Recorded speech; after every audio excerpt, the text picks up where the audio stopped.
Frank شمڈٹ ایک German electrical engineer تھا جو جنرل مشرف کے دور میں کراچی الیکٹرک سپلائی کارپوریشن کا چیئرمین بنا دیا گیا تھا۔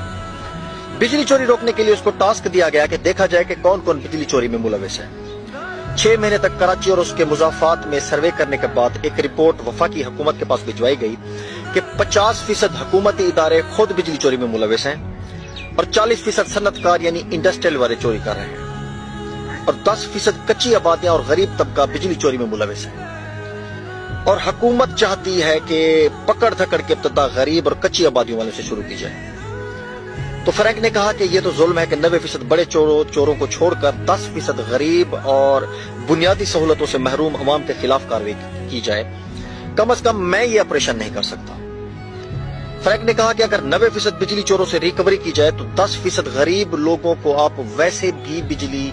فری فراہم کر سکتے ہیں، مگر ایسا نہیں ہوا۔ اور ایک دن شیلٹن ہوٹل کراچی کے کمرے سے فرینک نے اپنا سامان باندھا اور اس ملک کو خیر بات کہہ کر جرمن چلا گیا،